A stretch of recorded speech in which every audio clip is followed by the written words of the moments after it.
रब्बिल आलमीन।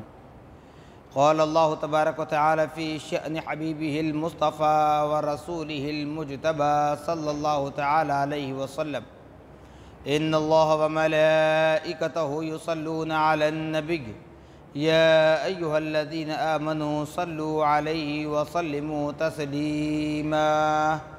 अल्लाहुम्मा सल्लि अला सय्यिदिना शफ़ीना मौलाना मुहम्मदिन कमा तुहिब्बु व तर्ज़ा बिअन तुसल्ली अलैहि सल्लल्लाहु तआला अलैहि वसल्लम। नबी और आले नबी पर फिर एक मरतबा आवाज़ बुलंद दुरूद पाक पढ़े। अल्लाहुम्मा सल्लि अला सय्यिदिना शफ़ीना मौलाना मुहम्मदिन माअदल जुदी वल करम मंबअल इल्मि वल हिल्मि वल हिकम व आलिहि व अस्हाबिहि व बारिक व सल्लिम सलातन व सलामन अलैका या रसूलल्लाहि सल्लल्लाहु तआला अलैका व अला आलिका व अस्हाबिका व अज़वाजिका व ज़ुर्रियातिका व अहले बैतिका अजमईन। सुब्हान रब्बिका रब्बिल इज़्ज़ति अम्मा यसिफून व सलामुन अलल मुरसलीन वल्हम्दुलिल्लाहि रब्बिल आलमीन। अल्हम्दुलिल्लाह, तमाम तारीफ़ें उस ज़ात अक़दस के लिए हैं जो सारे आलमों का परवरदिगार है, जिसने सारी कायनात को पैदा फरमाया, सारी कायनात को रोज़ी दे रहा है, मैदान महशर का मालिक व मुख्तार है। यकीनन उस खुदा रब्बे ज़ुल जलाल का बड़ा ही शुक्र एहसान अज़ीम है कि अल्लाह रब्बुल इज़्ज़त ने हम और आपको अपने नबी मुकर्रम रसूल मुख्तशम साहिब लौलाक बाइस तख्लीक़ कायनात फ़ख्र मौजूदात हुज़ूर ताजदार मदीना हज़रत मोहम्मद मुस्तफ़ा अहमद मुज्तबा सल्लल्लाहु तआला अलैहि वसल्लम की उम्मत बाबरकत में पैदा होने का एज़ाज़ बख्शा। मौजूद सामाईन मोहतरम, जैसा कि खुतबा मसनूना के बाद कुरान मुक़द्दस की जिस आयत मुबारका को तिलावत करने का शर्फ़ हासिल किया गया, उस आयत मुबारका में अल्लाह रब्बुल आलमीन अपने ईमान वाले बंदों से मुखातब होकर इरशाद फरमा रहा है, या अय्युहल्लज़ीना आमनु दुखुलू फ़िस्सिल्मि काफ़ा। ऐ वो लोगो जो ईमान लाए हो, मुकम्मल तौर पर इस्लाम में दाखिल हो जाओ, तुम्हारे लिए यही काफ़ी है। कंप्लीटली तौर पर जब तुम इस्लाम में दाखिल हो जाओगे, अमन और सलामती तुम्हारे साथ है, अल्लाह की नुसरत यानी अल्लाह की मदद तुम्हारे साथ है और अल्लाह रब्बुल आलमीन तुम्हारी हिफाजत करने वाला। अगर हम कुरान मुक़द्दस के ख़िलाफ़ चलते हुए, इस्लाम से दूर रहते हुए, इस्लाम के ख़िलाफ़ ज़िंदगी गुजारते रहें, तो याद रख लें हमारे साथ अल्लाह पाक की मदद शामिल होना इम्पॉसिबल है। अल्लाह पाक हमारा मुहाफ़िज़ होना ये भी इम्पॉसिबल है, क्योंकि अल्लाह ने ख़बरदार कर दिया। जैसे इससे पहले आपको बतला दिया गया, अल्लाह पाक ने कायनात को वजूद बख्शा, आपको और हमको पैदा किया। मकसद, हम जो नमाज़ें पढ़ते हैं, हम जो रोज़े रखते हैं, अल्लाह रब्बुल आलमीन की दी हुई नेमतों में से कुछ हिस्सा निकाल कर खैरात करते हैं, ज़कात देते हैं, हज करते हैं, तो हमारे इन आमाल के लिए अल्लाह ने हमें पैदा नहीं किया। मतलब ये कि अल्लाह हमारे इन आमाल का मोहताज नहीं है। हम नमाज पढ़ें या ना पढ़ें, नमाज के पढ़ने से उसकी शान में बढ़ाई नहीं होती, रोज़ा रखने से उसकी शान में बढ़ाई नहीं होती, ज़कात देने से उसकी शान में बढ़ाई नहीं होती, हज अदा करने से उसकी शान में बढ़ाई नहीं होती, बल्कि नमाज पढ़ो तो तुम्हारी हिफाजत, तुम्हारी जान की हिफाजत, रोज़ा रखो तुम्हारे जिस्म की हिफाजत, ज़कात दो तुम्हारे माल की हिफाजत, हज करो, तुम्हारे आमाले सालिहा कबूल होने की गारंटी। ये आमाल करेंगे तो फ़ायदा हमारा है, अगर ना करेंगे नुकसान हमारा है। ये आमाल जो हम पर फ़र्ज़ किए गए हैं, इन आमाल के करने से खुदा की शान में न बढ़ाई होगी, और ये आमाल छोड़कर दीन इस्लाम की मुखालिफत में ज़िंदगी गुजार लें, नाम मुसलमान का रख लें, इस्लाम के अहकामात के ख़िलाफ़ अगर ज़िंदगी बसर कर लें, नुकसान दुनिया में भी होगा, नुकसान हमारे माँ बाप को होगा, नुकसान हमारी नस्लों को होगा, नुकसान हमारे ख़ानदान कबीले को होगा। हमारे अमाल की बदौलत बरकत भी हमें मिलती है। अगर आमाल सालिहा न करें, दीन इस्लाम की मुखालिफत में ज़िंदगी बसर करें, गुजार लें, तो उसका वबाल, उसका अजाब, उसका नुकसान भी हमको ही भुगतना पड़ेगा। सिर्फ दुनिया की हद तक नहीं, जिस वक्त मलकुल मौत हमारी रूह कब्ज़ करने के लिए आए, सोचते होंगे कि अक्सर व बेशतर मौलाना अपने अल्फाज में मौत का जिक्र करते हैं। यकीनन हर किसी को अपनी जान प्यारी है, लेकिन एक न एक दिन इस दुनिया को रुखसत करना है, इस दुनिया से जाना है। कोई वबाई अमराज में जाता है, कोई सड़क हादसे में जाता है, कोई किसी के जुल्म का शिकार हो जाता है, कोई बीमार होकर जाता है, कोई कुदरती मौत पर जाता है। किसके मुक़द्दर में कैसी मौत लिखी हुई कोई नहीं बताता। लेकिन मेरे आका सल्लल्लाहु अलैहि वसल्लम ने फरमाया कि लोगों, मौत को कसरत से याद करो ताकि तुम्हारे दिलों में खौफ खुदा पैदा हो जाए। इसलिए ज़िंदगी और मौत का तज़किरा जो कुरान ने किया ना, अल्लज़ी खलक़ल मौत वल हयात लियब्लुवकुम। अरे अल्लाह की ज़ात में किस चीज़ की कमी है? अल्लाह के ख़जाने में किस चीज़ की कमी है? वो ज़ात एकता है, उसके पास कौन सी ख़जाने की कमी है? जिस बंदे को यूँ समझ लें कि दुनियावी एतबार से, बशरी तकाज़े के एतबार से अल्लाह पाक ने सारी कायनात को जब वजूद बख्शना चाहा, तो आपके और हमारे वालिद बुजुर्गवार हज़रत सय्यदुना आदम अला नबीना अलैहिस्सलातु वस्सलाम को पैदा फरमाया। प्यारे आका की बात तो अपनी जगह है, दुनियावी एतबार से बात कर रहा हूँ।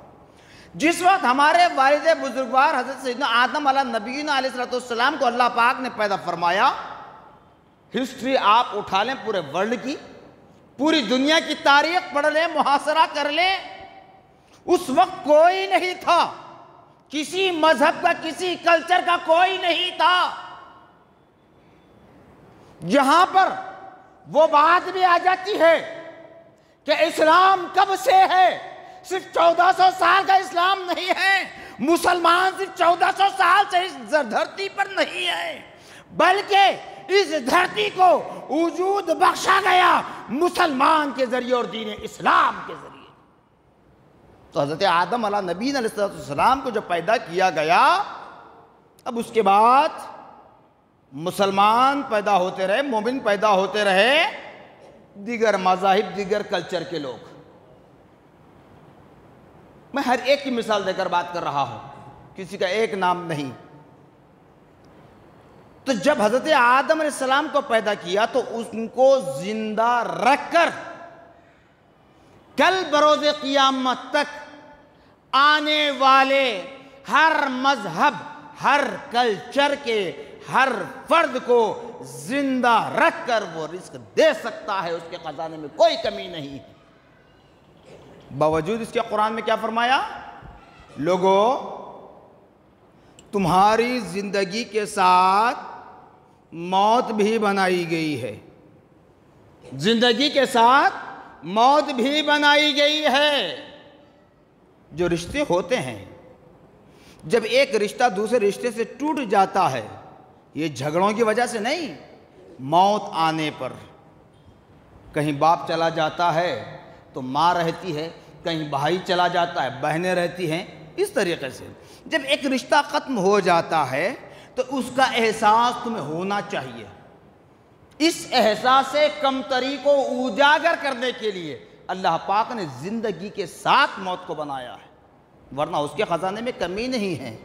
तो ये हमारे आमाल जो हैं ये सिर्फ हमको दुनिया की हद तक फ़ायदा देंगे, लेकिन जो आमाल सालेहा हैं जो अल्लाह पाक ने हम पर फ़र्ज़ किए, नमाज, रोज़ा, ज़कात, हज, ये वो आमाल हैं जिसका अजरो सवाब अगर हकीकी माना में हम सच्चे दिल के साथ अल्लाह और उसके रसूल की रज़ा हासिल करने के लिए 5 वक्ता नमाजी बन जाएं, साइम बन जाएं, अल्लाह की अता पर हम सखी बन जाएं, ज़कात देते रहें, अल्लाह तबारक व तआला हमारी नेमतों में जब इजाफ़ा फरमाए तो हम हज कर लें। या हमारे आमाल में अगर सच्चाई है, इखलास है, सिर्फ और सिर्फ अल्लाह उसके रसूल की रज़ा के लिए अगर किए हैं तो हमारी नस्लों में भी ये तौफीक होगी, हमारी नस्लों में भी ये तौफीक होगी।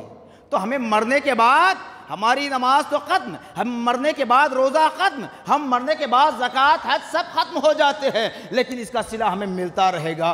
क्यों? कि हमारे अमाल को देखकर ये मासूम नौनिहाल बच्चे जब हमसे सीखेंगे, ये नमाज पढ़ेंगे, कहेंगे कि हमारे वालिद 5 वक्त की नमाज अदा करते थे, आज हमारे वालिद का साया हमारे सरों छोड़ गया है, हम 5 वक्त की नमाज पढ़ेंगे तो उनको उनकी नमाज का सवाब मिलेगा और उसका अज्र तुमको भी मिलेगा जब तुम इस दुनिया से इंतकाल कर जाओगे।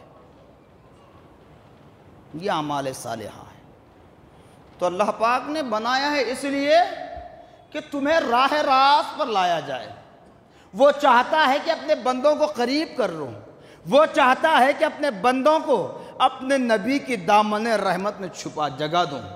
वो चाहता है कि अपने नबी की शिफाअत उज़्मा उन्हें नसीब करो। वो चाहता है कि कल मैदान महशर बर्पा होगा तो उन्हें सामने बुलाकर फेस टू फेस आपके सीधे हाथ में, राइट हैंड में नामे आमाल की डिग्री दूं और अपनी जन्नत में दाखिल होने का हुक्म दूं। अब मुझ जैसे गुनहगार अगर इस्लाम के ख़िलाफ़ अगर ज़िंदगी गुजार लें तो फिर उनके साथ क्या हाशिर होगा वो मैदान महशर में देख लेंगे। दुनिया में तो हम यही कहते हैं ना, अब मुझ जैसा गुनहगार तो यही कहेगा अभी मुझे हुआ ही क्या है, मेरे बाल काले हैं, जब बाल सफ़ेद हो जाएंगे तब मैं अल्लाह अल्लाह करते बैठ जाऊंगा। तो खुदारा है ईमान वालों, याद रख लें अल्लाह के बना हुए निज़ाम दीन इस्लाम में कम्प्लीटली तौर पर दाखिल हों। उसके बाद फिर ताकीद कर रहा है अल्लाह पाक। देखिए मैंने मिसाल इससे पहले भी दी है, शायद दुनिया में अदालतें हैं, वो अदालत दुनिया के लफ्ज़ के एतबार से है। अगर कुरान व हदीस को पेश नज़र रखकर, अल्लाह और उसके रसूल की रज़ा को पेश नज़र रखकर अगर कहूँ तो वो मोमिनीन के लिए अदालत नहीं, आदिलत। क्यों? इसलिए कि वहाँ जो मजिस्ट्रेट होते हैं ज़रूरी नहीं है कि वो मुसलमान ही हो। जिस बेंच पर आपका केस चल रहा हो, आपका मुकदमा चल रहा हो, वो मजिस्ट्रेट मुसलमान होना ही ज़रूरी नहीं है। और मुसलमान भी अगर हो, हाफिज़ कुरान होना, आलिम बाअमल होना भी ज़रूरी नहीं है। कौन होते हैं, कैसे होते हैं नहीं मालूम, लेकिन आज हमारा मामला ऐसा हो चुका है, चाहे अक़ीदे के एतबार से हो, मज़हब के एतबार से, हर मसाइल को लेकर वहीं पहुंचते हैं। अरे ज़रा गौर कीजिए ईमान वालों, कुरान पर वो फैसला करेंगे। कुरान खुदाए रब्बुल आलमीन का कलाम है, हदीस मुहम्मदुर रसूलुल्लाह का कलाम है। अल्लाह ने जो इख्तियारात दिए नबी मुहम्मदुर रसूलुल्लाह को, जब अंबिया व रसूल का तकाबुल कर लें, आप देख लें अल्लाह पाक ने अपने हर नबी हर रसूल को एक मौजिज़ा अता फरमाया। अल्लाह पाक ने हर नबी हर रसूल को कानून दिया। अल्लाह पाक ने हर नबी हर रसूल से मोहब्बत की। अल्लाह पाक ने ऐलान कर दिया मेरे अंबिया व रसूल मासूम हैं, बेगुनाह हैं। फिर उसके बाद जब नबी मोहम्मदुर रसूलुल्लाह सल्लल्लाहु अलैहि वसल्लम को इस दुनिया में जलवगर फरमाया तो क्या फरमाया? लोगों, सारी कायनात में सबसे ज्यादा अगर किससे मोहब्बत करता हूं तो वो नबी मोहम्मदुर रसूलुल्लाह सल्लल्लाहु अलैहि वसल्लम की जात है। नबी मोहम्मदुर रसूलुल्लाह को इमामुल अंबिया बनाया, खातिमुल अंबिया बनाया, सरदारुल अंबिया बनाया। खुद अंबिया अलैहिस्सलाम अजमईन ने फरमाया ये हमारे सर का ताज हैं। कौन? नबी मोहम्मदुर रसूलुल्लाह सल्लल्लाहु ताला अलैहि वसल्लम। तब उस पर फैसला करेंगे, उस पर।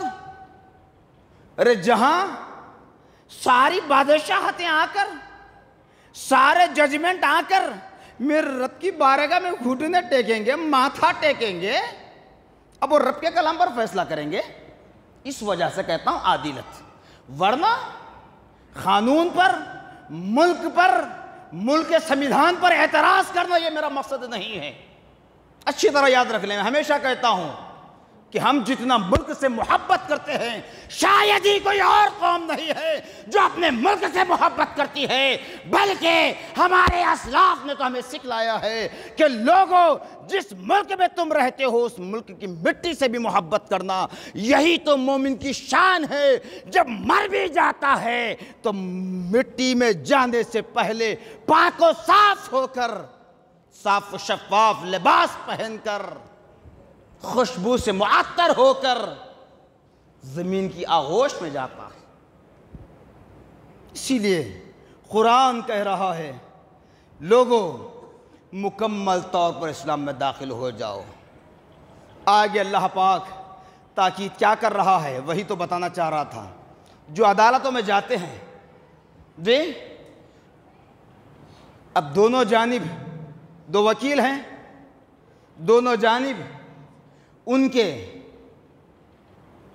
केस लड़ने वाले वकील भी हैं, जिनका केस चल रहा वो भी हैं।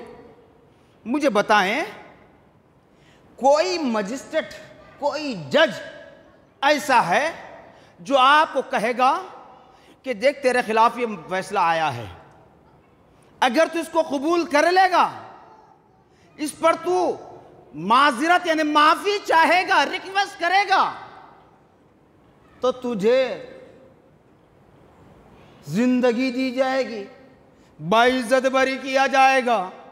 अगर इकबाल जुर्म न करे, अपने जुर्म का इर्तिकाब न करे, अपने जुर्म को कबूल न करे, माफी तलब न करे, तो क्या कहेगा? तुझे सलाखों में डाला जाएगा। तो कोई जज बताता है ये? बताएं, छोटी से छोटी अदालत हो कि बड़ी से बड़ी अदालत, कोई जज बताता? नहीं बताता, नहीं बताता। अब वो पीछे के रास्ते को छोड़ दें, वो रिश्वत के बाजार को छोड़ दें, फेस टू फेस बात कर रहा हूं।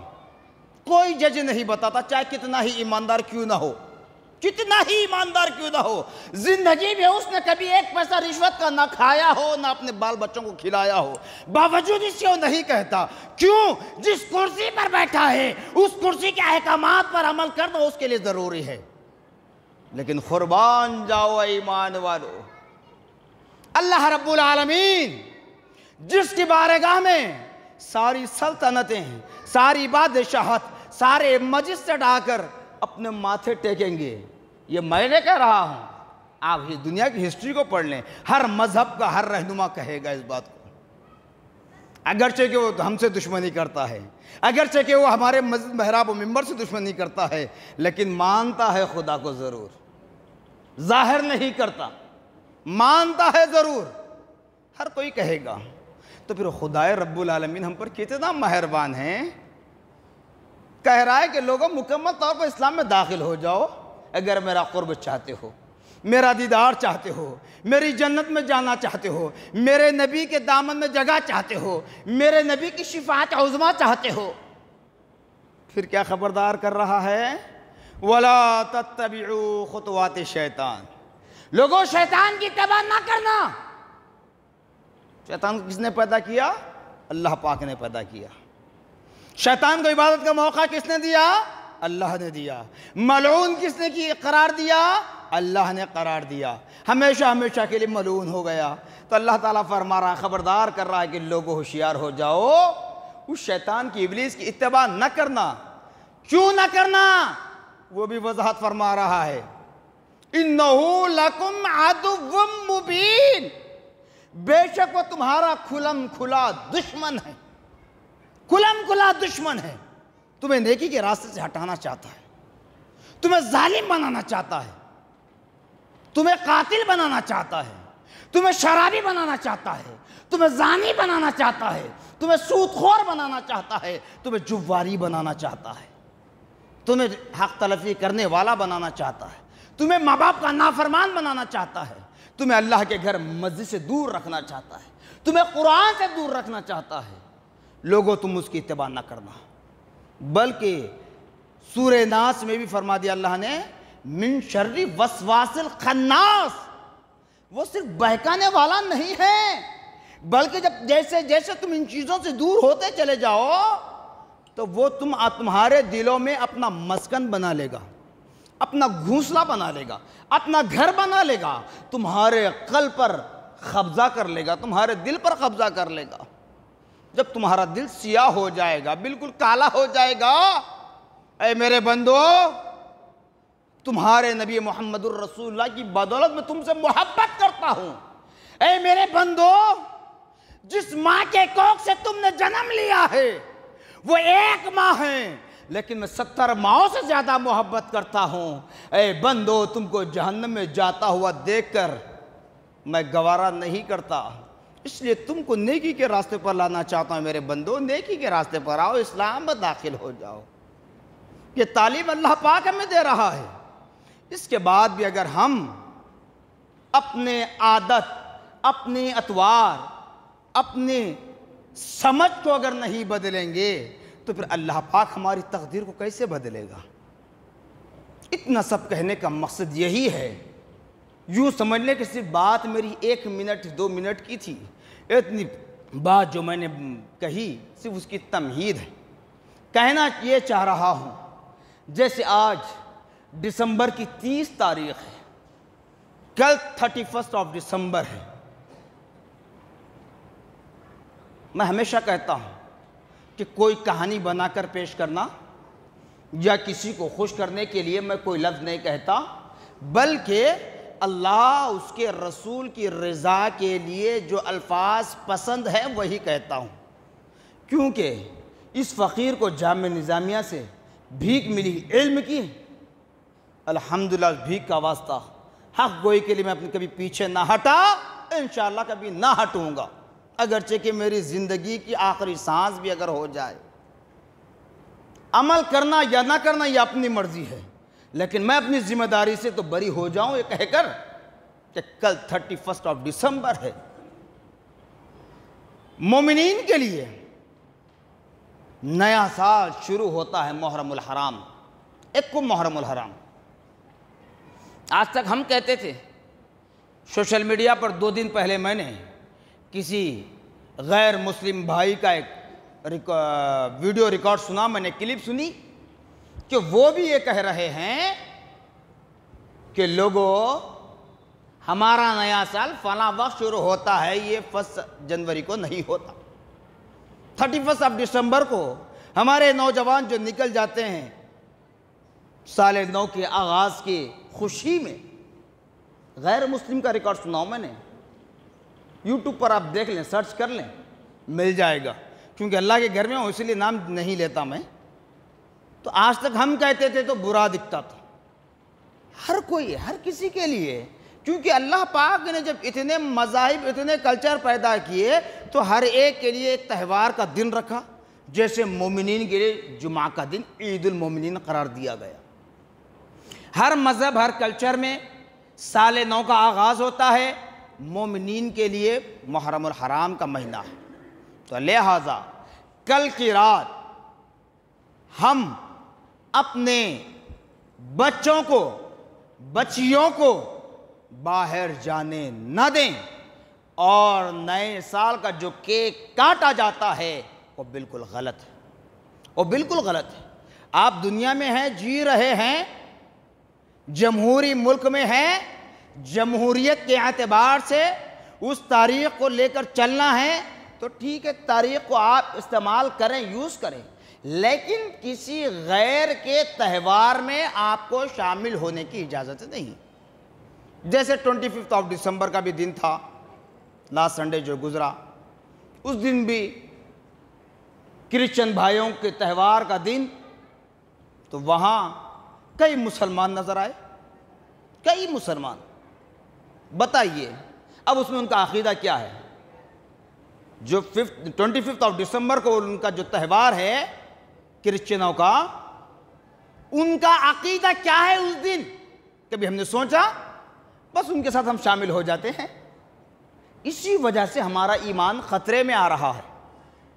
किसी के त्यौहार में शामिल होने से पहले उनके अकायद को जान लें, उनकी फिक्र को जानें, तो जब पता चलेगा कि हमारा ईमान रहता है महफूज या चला जाता है। आज मुसलमान मार क्यों खा रहा है? इसी वजह से मार खा रहा है।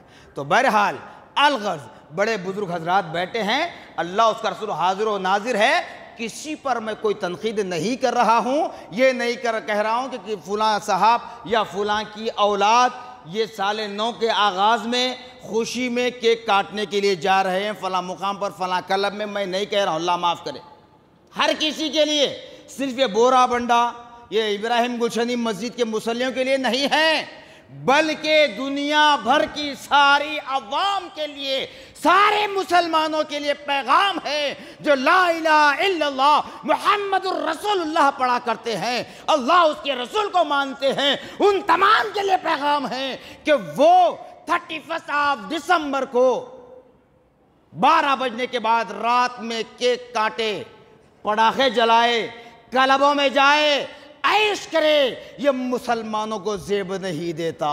खुदारा अपनी हिफाजत करें, अपनी औलाद की हिफाजत करें, अपने ख़ानदान कबीले के बच्चों की हिफाजत करें, अपने पड़ोसियों की हिफाजत करें, अपने मुल्क की हिफाजत करें।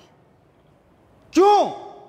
मुसलमान अगर ताकतवर है, मुसलमान अगर अकीदे के ईमान के लिहाज से मजबूत है, तो वो दुनिया में भी कामयाब है, हर जगह कामयाब है।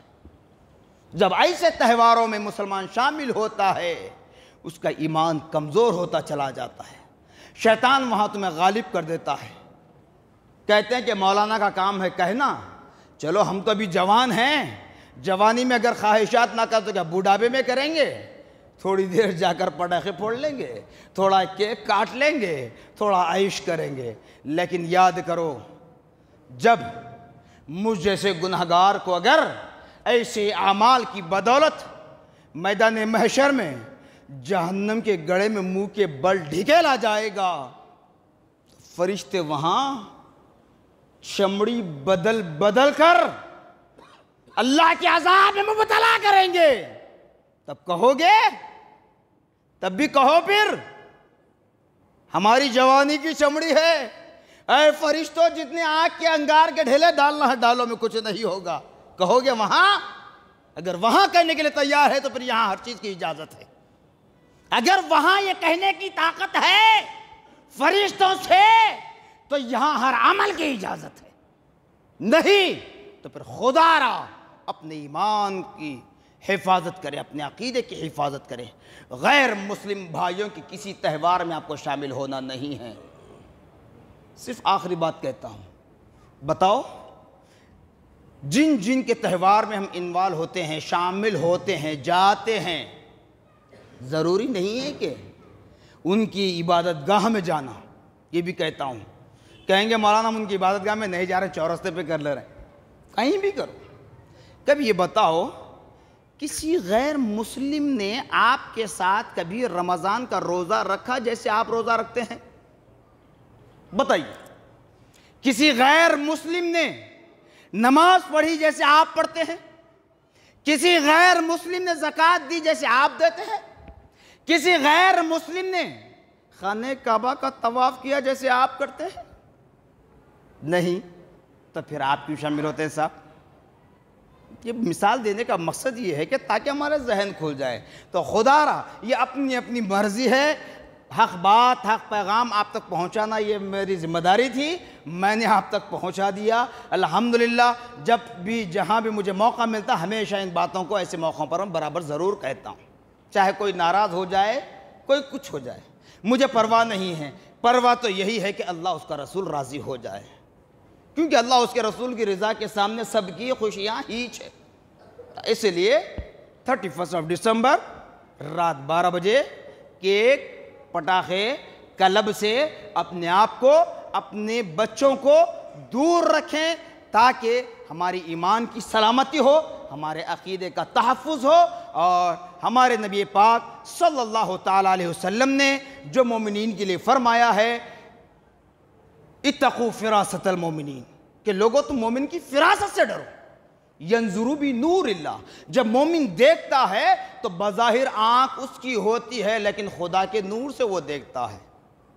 ये बशारत नबी पाक ने हमारे लिए दी, जबकि हम उस काबिल नहीं हैं। ज़िंदगी अल्लाह ने हमें 1000 साल भी दुनिया में दे दे, 1000 साल की ज़िंदगी पाकर एक एक लम्हा भी हम खुदा की बारगाह में सजदा रेज होते रहें, 1000 साल की ज़िंदगी सजदे में गुजार लें, रुकू में गुजार लें, क़ियाम में गुजार लें, भूखे रह कर रोज़े में गुजार लें, तब भी रब प्यारे आका सल्लल्लाहु अलैहि वसल्लम की इस बशारत के क़रीब तक भी हम नहीं पहुँच सकते। लेकिन हमारे नबी ने हमारे लिए बशारत सुनाई है, तो उस बशारत को ज़िंदा रखने के लिए, हमारे नबी के कौल को ज़िंदा रखने के लिए गैर मुस्लिम भाइयों के त्यौहार में हरगिज़ शामिल न हो। अल्लाह उसके रसूल का वास्ता अल्लाह के घर में बैठ कर अहद करके उठे कि आज से हम आखिरी सांस नजर जाना होने तक हम किसी गैर मुस्लिम भाइयों के त्यौहार में शरीक नहीं होंगे और कोई गैर शरई काम नहीं करेंगे जिससे अल्लाह उसका रसूल हमसे नाराज़ हो जाए। जज़ाकुमुल्लाहु खैरन जज़ा व आखिर दाना अल्हम्दुलिल्लाहि।